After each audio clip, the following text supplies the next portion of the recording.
Alright, so before I speak about my class, I have to first acknowledge the professors, like Jason did, and he very candidly put it.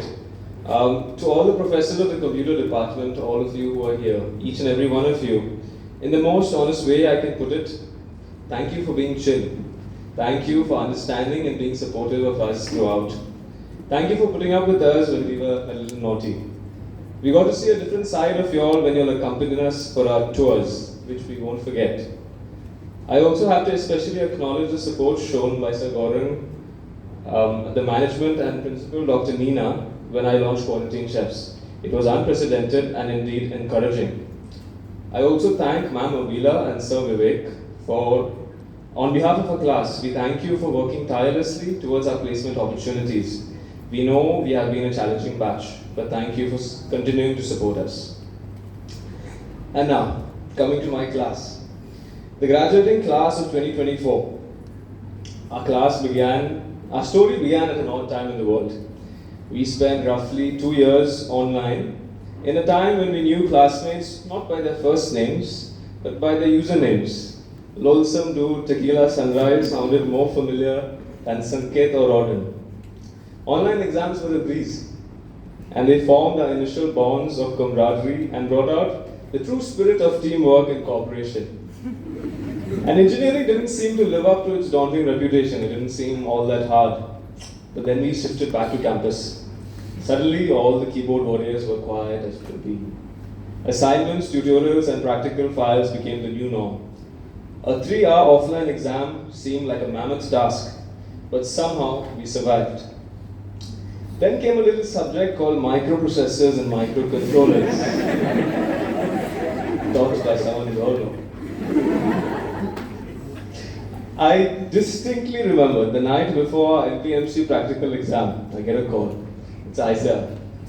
Like, I can't understand anything, this is like Chinese. And indeed it was, but somehow we survived.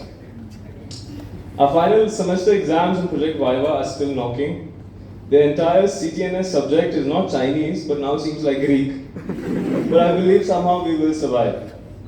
If there's one thing I've learned from my college life, it is that no matter how daunting something might seem at first, beyond all the stress and worry, you'll be surprised of your ability to overcome it.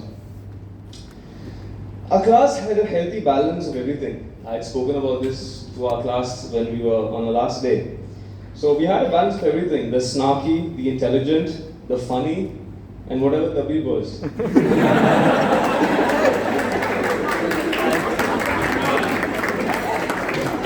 From Kashmir to UP, we had all the diversity.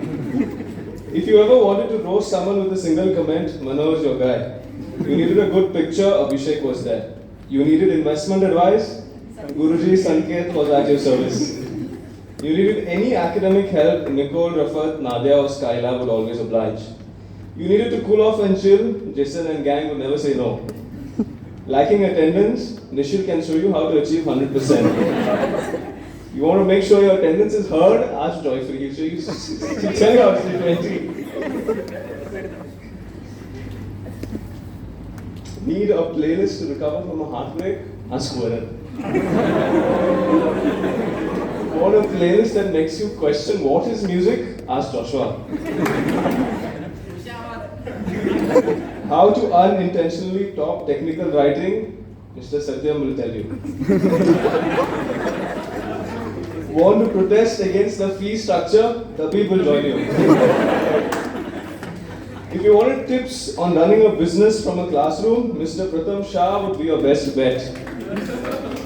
Interested in becoming an influencer? I think Sejal can help. So that's what it was. To all the drama, the couples, not so couples anymore, I think we can all agree that the 69 bits brought something different to the table. Each of them brought something different.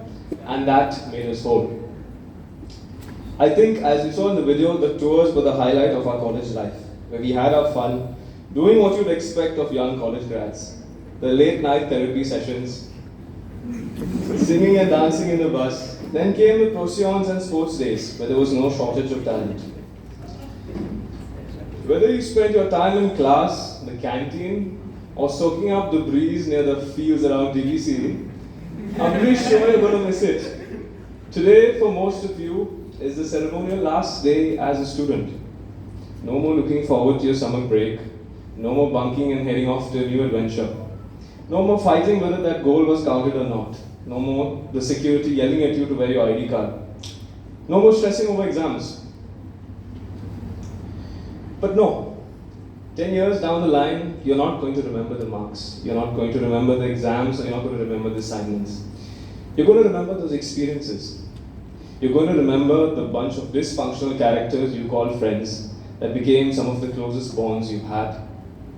I can speak for my group, or gang, that had one with a weird fetish, one special romance, one who was and continues to be Delulu, one or rather two who are always thirsty, and lastly one Karen, apparently, I don't know. But the time has now come where your gang goes their separate ways. Slowly you will grow apart as you move on to this next chapter. It is all but canon. Someday down the line, a Google Photos notification will pop up. This was you 10 years ago, doing something random and stupid with those same dysfunctional characters. Wo Din will probably start playing in the back of your head, and all you can do is smile and reminisce. Sir Amoy Tilve, in his very candid nature, reminded us of this quite a while back on our group, if you recall. At that time, we didn't realize it, but today, sir, it's starting to sink in. Movies like Chichore and Three Idiots suddenly seem all too relatable. But it's not all bleak. For some, these 4 years have been a period of growth as a person, trying new things you've never done before. For some of you, this has been a period of discovering perhaps CS isn't your thing. To you, I quote one of my favorite mentors. The only way to be truly satisfied is to do what you believe is great work. And the only way to do great work is to love what you do. If you haven't found it yet, keep looking. Don't settle. As with all matters of the heart, you'll know when you find it. To those continuing in CS, we are heading into one of the most brimming fields whose needs are ever evolving. You need to count on your ability to learn, unlearn, and relearn. That line sounds familiar, right? Turns out, you need to give credit to Amoy Kirkar. It applies to AI and a career as well. For some, college hasn't been all that great and are looking forward to a hopeful future. It's never too late. Remember, sometimes it's the people who no one imagines anything of who do the things that no one can imagine. Whatever it may be, it is now time for your next adventure. I wish nothing but the best for each of you, and I look forward to that Google Photos notification. Thank you.